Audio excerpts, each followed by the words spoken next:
बेताल पचीसी किसकी पत्नी। नेपाल देश में शिवपुरी नामक नगर में यशकेतु नामक राजा राज करता था। उसके चंद्रप्रभा नाम की रानी और शशि प्रभा नाम की एक लड़की थी। जब राजकुमारी बड़ी हुई तो एक दिन वसंत उत्सव देखने बाग में गई। वहां एक ब्राह्मण का लड़का आया था। दोनों ने एक दूसरे को देखा और एक दूसरे से प्रेम करने लगे। इसी बीच एक पागल हाथी वहां दौड़ता हुआ आया। ब्राह्मण का लड़का राजकुमारी को उठाकर दूर ले गया और हाथी से बचा लिया। शशि प्रभा महल में चली गई पर ब्राह्मण के लड़के के लिए व्याकुल रहने लगी। उधर ब्राह्मण के लड़के की भी बुरी दशा थी। वह एक सिद्ध गुरु के पास पहुंचा और अपनी इच्छा बताई। उसने एक योग गुटिका अपने मुंह में रखकर ब्राह्मण का रूप बना लिया और एक गुटिका ब्राह्मण के लड़के के मुंह में रखकर उसे सुंदर लड़की बना दिया। राजा के पास जाकर कहा, मेरा एक ही बेटा है, उसके लिए मैं इस लड़की को लाया था, पर लड़का न जाने कहाँ चला गया। आप इसे यहाँ रख लें, मैं लड़के को ढूंढना चाहता हूँ, मिल जाने पर इसे ले जाऊंगा।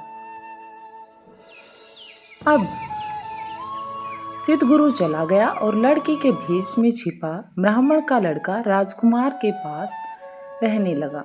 धीरे धीरे दोनों में बड़ा प्रेम हो गया। एक दिन राजकुमारी ने कहा, मेरा दिल बड़ा दुखी रहता है। एक ब्राह्मण के लड़के ने पागल हाथी से मरे प्राण बचाए थे, मेरा मन उसी में रमा है,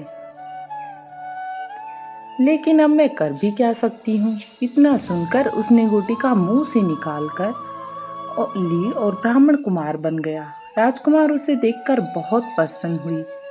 तब से वह रात को रोज गुटिका निकालकर लड़का बन जाता, दिन में लड़की बना रहता। दोनों ने चुपचाप विवाह भी कर लिया और दोनों पति पत्नी की तरह रहने लगे। कुछ दिन बाद राजा के साले की कन्या मृगाकंता का विवाह दीवान के बेटे के साथ होना तय हुआ। राजकुमारी अपनी कन्या रूपधार ब्राह्मण कुमार के साथ वहां गई। संयोग से दीवान का पुत्र उस बनावटी कन्या पर रीझ गया।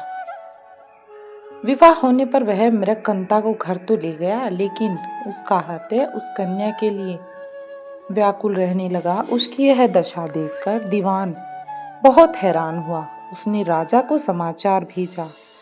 राजा आया। उसके सामने सवाल था कि धरोहर के रूप में रखी हुई कन्या को वह कैसे दे दे। दूसरी ओर यह मुश्किल कि न दे तो दीवान का लड़का मर जाए। अब वह करे तो क्या करे। बहुत सोच विचार के बाद राजा ने दोनों का विवाह कर दिया। बनावटी कन्या ने यह शर्त रखी कि चूंकि वह दूसरे के लिए लाई गई थी, इसलिए उसका यह पति 6 महीने तक यात्रा करेगा, तब वह उससे बात करेगी। दीवान के लड़के ने यह शर्त मान ली।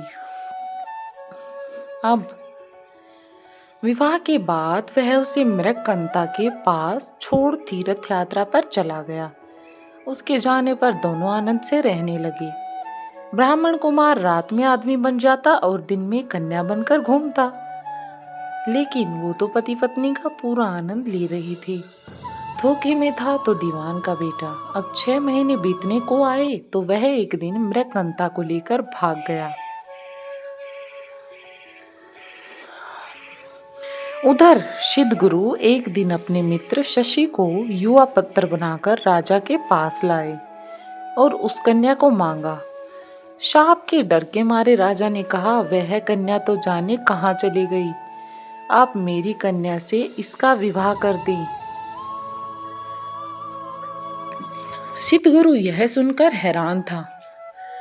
वह राजी हो गया और राजकुमार का विवाह शशि के साथ कर दिया।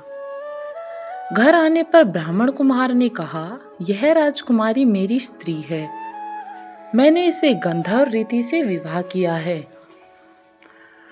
इसलिए यह मेरी पत्नी है। शशि ने कहा, यह मेरी स्त्री है क्योंकि मैंने सबके सामने विधि पूर्वक इससे ब्याह किया है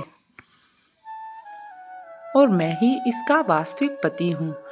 बेताल ने पूछा, शशि दोनों में से किसकी पत्नी है?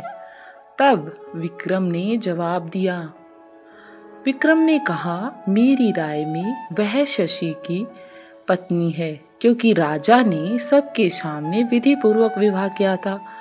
ब्राह्मण कुमार ने तो चोरी से ब्याह किया था। चोरी की चीज पर चोर का अधिकार नहीं होता। इतना सुनना था कि बेताल फिर से गायब हो गया और राजा को जाकर फिर उसे लाना पड़ा।